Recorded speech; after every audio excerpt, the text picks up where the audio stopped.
pattern. Ah, meu Deus do céu. É uma coisa assim bem organizada, assim, esse vídeo.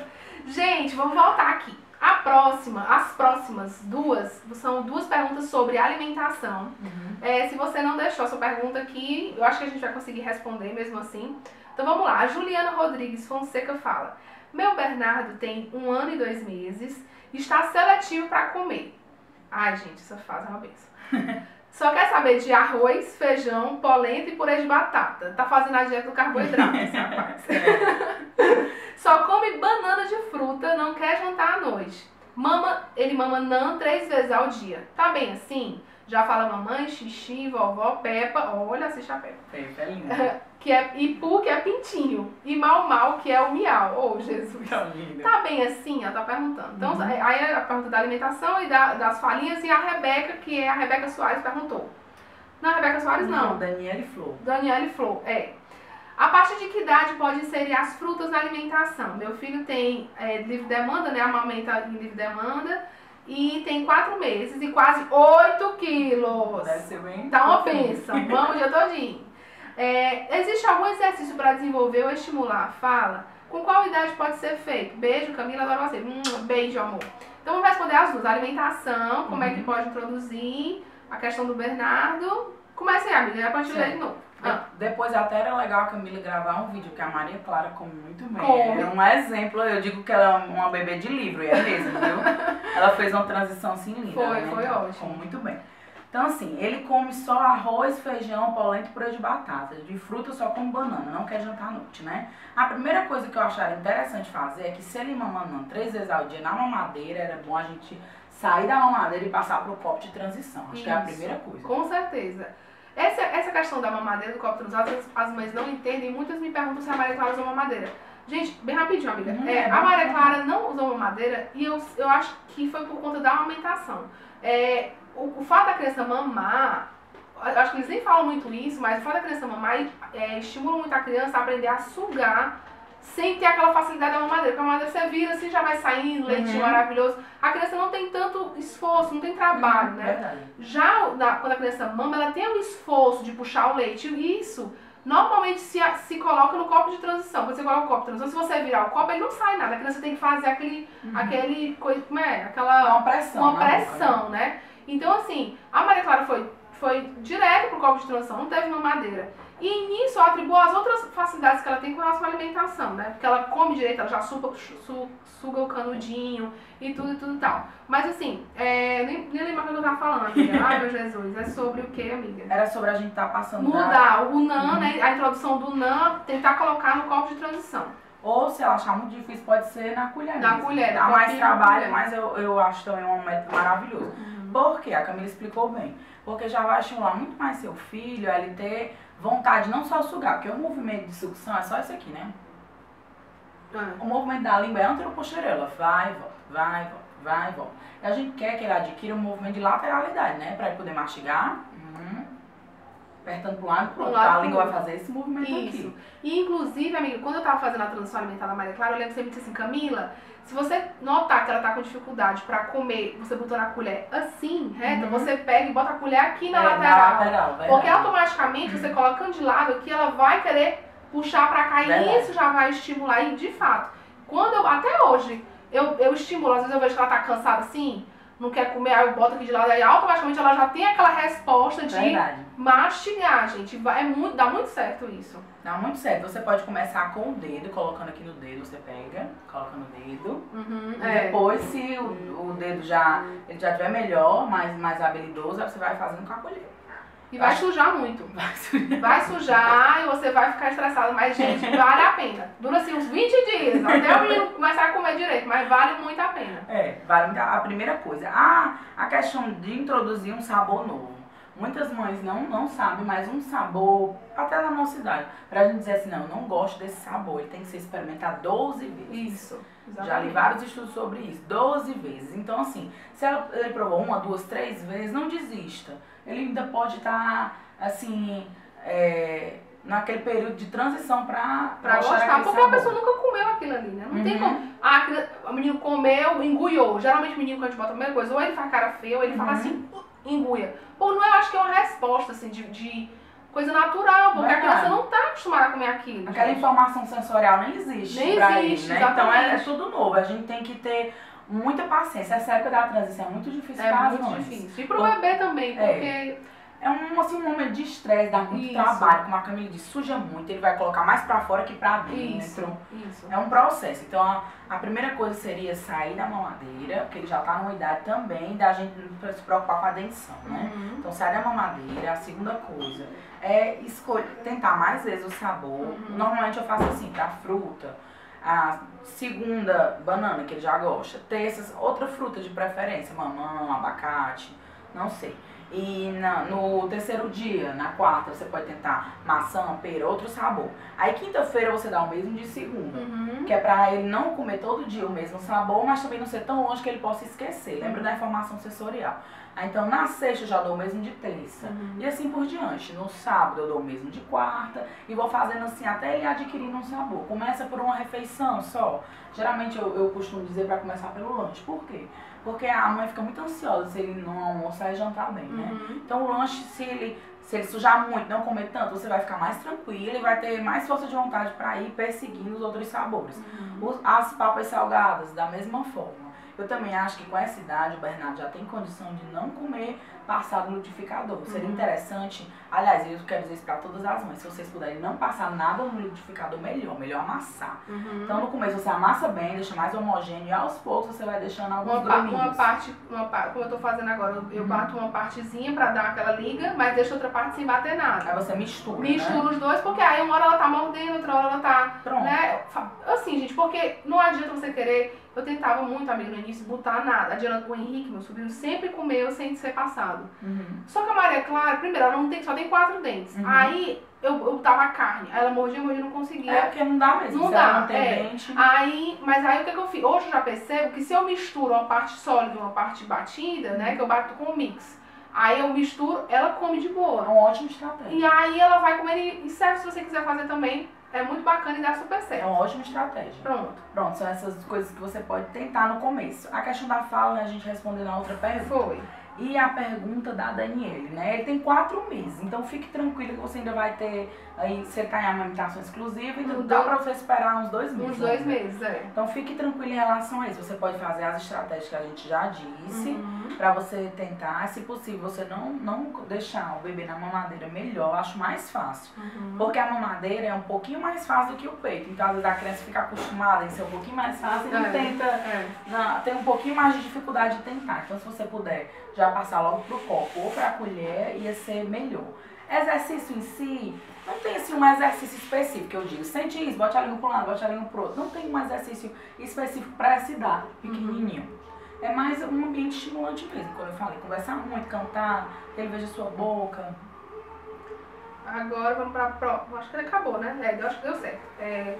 Gente, a próxima é a Rebeca Soares. A Rebeca diz que Sofia, a filha dela, falou a primeira vez na sexta-feira passada. Primeira palavrinha com 6 meses e 9 dias e a palavrinha foi vovó. Tão precoce, Tão né? precoce, menina. Mas é porque eu acho uma benção essas crianças que a mãe para o menino, passa o dia cuidando, o menino fala a primeira palavra, vovó. Ótimo. Mas, amiga, é assim mesmo, acontece. Geralmente fala papai, né? Porque ama mais o pai, porque papai é mais fácil. É mais fácil. Mas a Maria Clara falou primeiro mamãe. Olha, toda chique. Toda chique. Ela pergunta aqui, ela diz aqui que ela ainda mama, já toma sopinha e suquinho, tá? Nota 10. Pergunta, já preciso marcar alguma consulta com a fono para verificar se a dicção está legal? Ô, amiga. Não precisa. Não precisa. Sua filha tá muito bem. Ela tá até mais precoce do que deveria para a idade dela. Se você consegue manter a amamentação e ainda manter o sopinho e suquinho, tá excelente. Tá ótimo. O que eu posso dizer pra você? Fique tranquila. Tente estimular bastante sua filha, mas não se cobre tanto dela.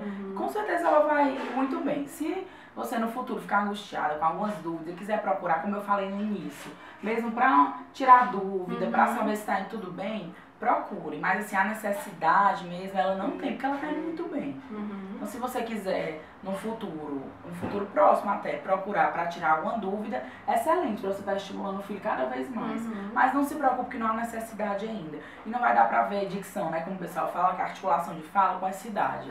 Ainda tá muito novinha. Eu acho que a Rebeca, eu acho que acontece com você, é o que acontece com a maioria das mães, de que existe uma cobrança sua e muito grande também a cobrança dos outros, de querer, mas ela já tá balbuciando alguma coisa. A Maria Clara com 6 meses e um pouquinho, ela não falava nada, eu acho. Ela só fazia sons. Ela fazia umas vocalizações, né? Sonzinhos assim, ela já fazia ela sempre fez, desde novinha. Mas falar mesmo não falava, não. E assim, acho que o que a gente sofre muito é com a cobrança. A sociedade cobra que seu filho fale logo. E, gente, eu sempre falo, amiga, que há crianças mais falantes que outras nessa idade. Verdade. Gente, eu conheço crianças que com 9, 10 meses, o Levi, o primo do GG, o menino com 9, 10 meses não falava tudo. Mamãe, papai, bom dia. Era coisa assim, você vai, meu Deus, chega. E aquela sua sobrinha que mostrou o vídeo, fala muito. Eu tenho uma sobrinha, a Taizinha, a Taizinha já tá com 1 ano, mas a Taizinha desde 1 ano e 1 mês, ela pegava os bichinhos da fazenda e falava ovelha, jacaré, não, jacaré não sei não, mas ovelha, boi, vaca, gato, papai, menina, a menina fala tudo. Aí o pessoal diz, mas só que a Maria Clara só fala papá, mamãe, não sei o que. Mas, gente, aquela questão, né? Você tem que também dar o tempo da criança. Verdade. E assim, ó, a Priscila disse que da idade da Maria Clara, ela tá bem, Ótimo. Ela não é a criança mais falante do mundo, mas ela tá no esperado, né? Então, se acalma, que o seu filho agora tá com 6 meses, ela tá certo. Também tem a questão do tempo de cada criança. Por exemplo, tem aquela, a gente recebe, né? Com tanta idade ele devia estar fazendo isso. Mas 6 meses, mais ou menos uma flexibilidade de 3 a 6 meses. Pra menos ou pra mais. Ainda é esperado. Não fique tanto ansiosa, que às vezes é o tempo da criança. Exatamente. E a última, a gente fala, a Fabi Lessa, ela pergunta: oi Camila, meu filho Enzo tem 12 anos e sempre teve a língua presa. Sempre o levei em pediatras e elas me diziam que fono só seria necessário caso atrapalhasse na escrita. Hoje vejo que não é bem assim. Ele operou a língua há 2 anos e agora está falando pelo nariz. Tem algum exercício que possa ser feito com ele? Obrigada, beijos. Beijo. Amiga, língua presa. Fabi, a sua pergunta foi excelente. Bem recente agora, em 25 de junho, foi aprovada a lei do teste da linguinha. Até estava conversando sobre isso com a Camila. Muito importante saber disso. Muito importante. Por quê?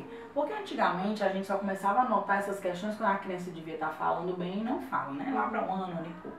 Então agora já é lei. Toda a maternidade e serviços públicos, né, de saúde, hospitais, devem ter um fonoaudiólogo para fazer o teste da linguinha. Que como é que consiste? É bem tranquilo.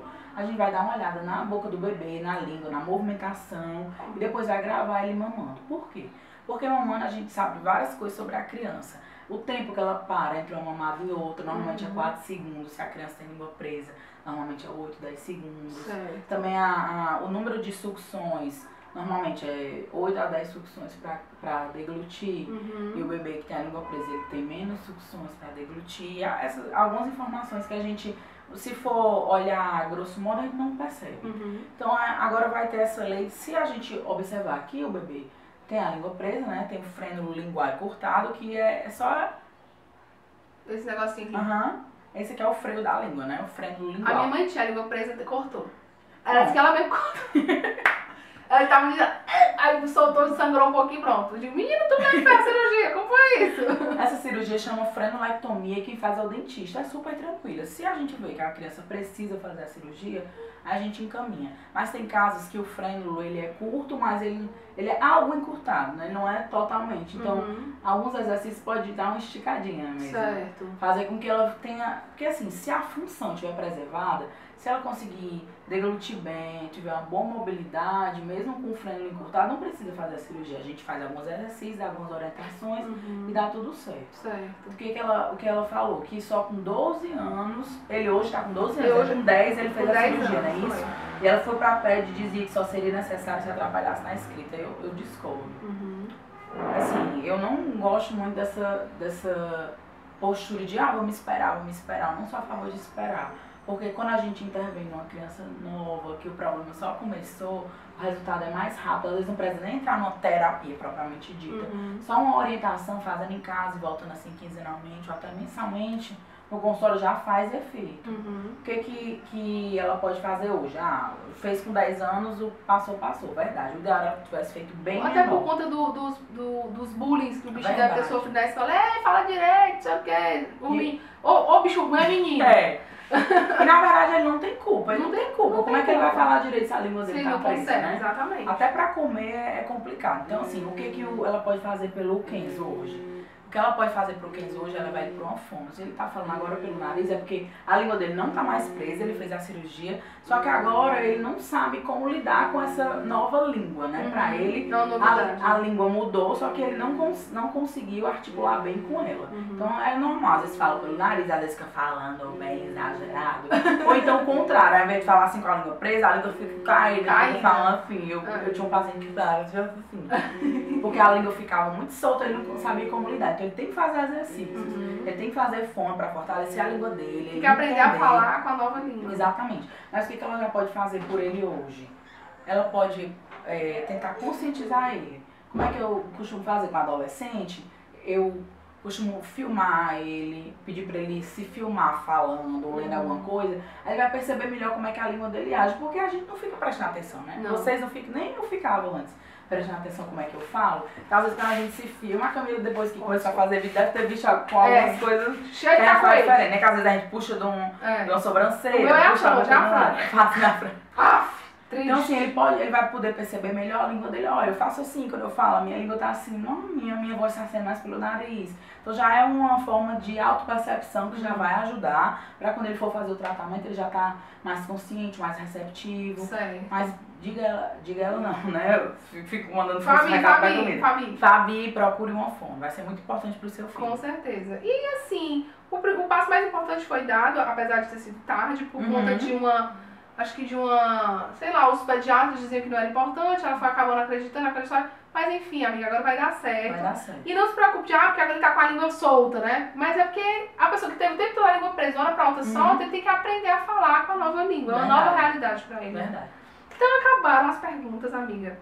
Eu tenho uma pergunta só, já respondeu tudo que eu queria saber. Certo. Só uma pergunta. E eu acho que é pra todo mundo ficar sabendo disso. Eu lembro quando a Maria Clara era bebezinha, eu fazia com ela a esterogestação. Tinha aqueles passos, e um dos passos era a chupeta, né?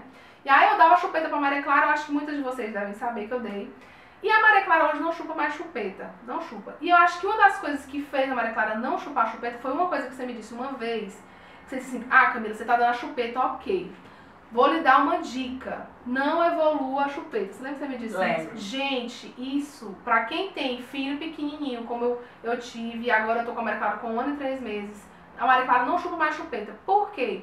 O que é não evoluir a chupeta? É você não trocar o número, né? Primeiro é 0 a 6, depois é 6 a 12, depois é 12, não sei o quê. E a Maria Clara nunca saiu da 0 a 6. E aí eu acho que a chupeta é como você ter uma calça de 1 ano e você tá com 2 anos, você não cabe mais naquela calça.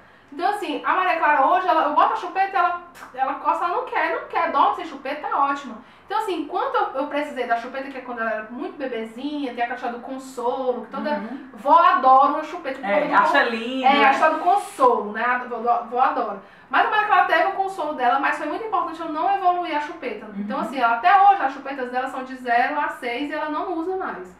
Então isso foi muito importante, amigo, eu até agradeço. E é isso mesmo, a dica que você tem pra dar com relação à chupeta é isso, é não evoluir.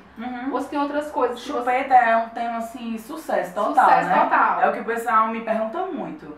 A gente faz também um trabalho preventivo para as gestantes, então no grupo, quando tem grupo de gestante, aquelas mais perguntam, a chupeta?